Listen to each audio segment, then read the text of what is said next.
This is WAMU 88.5. I'm Jonathan Wilson. Anacostia, this D.C. neighborhood, is in the southeast part of the city and was originally known as the remainder of the district.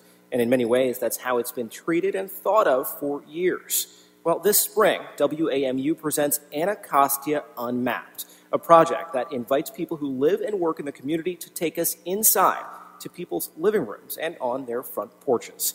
People there have lots to say about what's going on, and for the next few months, we will bring you their interviews and stories. First up, we introduce one of the producers, Kimon Freeman, whose day job is running We Act Radio.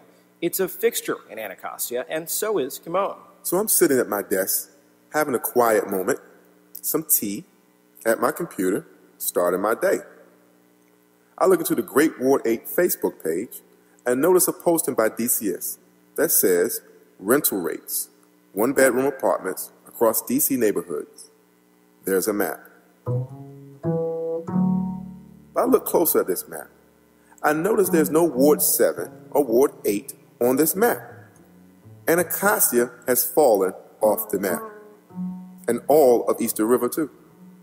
But somehow, Arlington and Alexandria have found their way into DC. And the more I look at that map, the more I thought about my favorite teacher, my 9th grade history teacher, Miss Hunter. She introduced me to the racist history of cartography because traditional maps show Africa smaller and Europe larger than they actually are.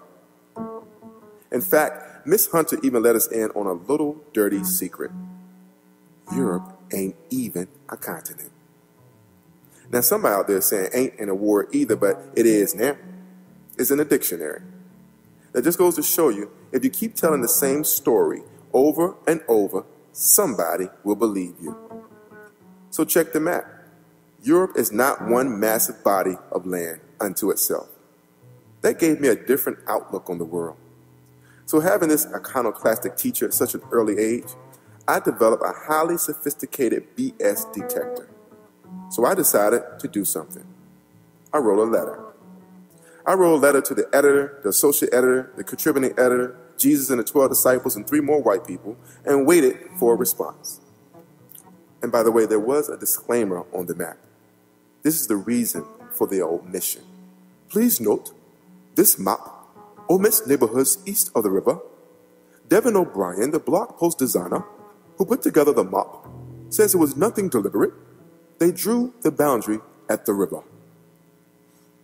They also said the rental rates for east of the river could be found back on the website, as in the color section.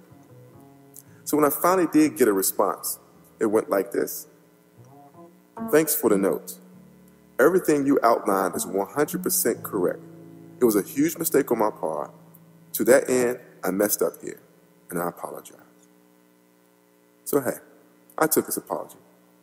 I run an independent radio station and media outlet, so you can't get a story wrong and make mistakes. And he tried to correct himself. But as for Devin O'Brien, who drew the map, he has not responded, and I am still looking for you, dude. Winston Churchill says, history is written by the victors. So if you lose, baby, you lose. That's the thinking of the big game hunter. That room of stuffed beheaded animals. What if that lion on the wall could tell his story? It might sound a little different.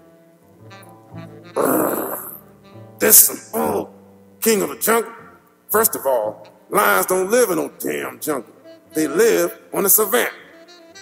So I was walking one day on the savannah where I live, and I was about to jump on this sweet gazelle. And this fool hunter lets off a shot and scares the gazelle away. So I chase dude, he running scared, and his Maasai warrior tour guide, who I didn't see, hits me with a spear, and this fool takes the credit. That just goes to show you, until the lions have their own historians, the tales of the hunt will continue to glorify the hunters.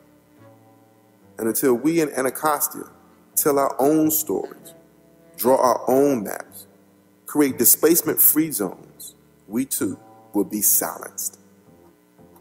This is Kimon Freeman, Anacostia Unmapped. do something.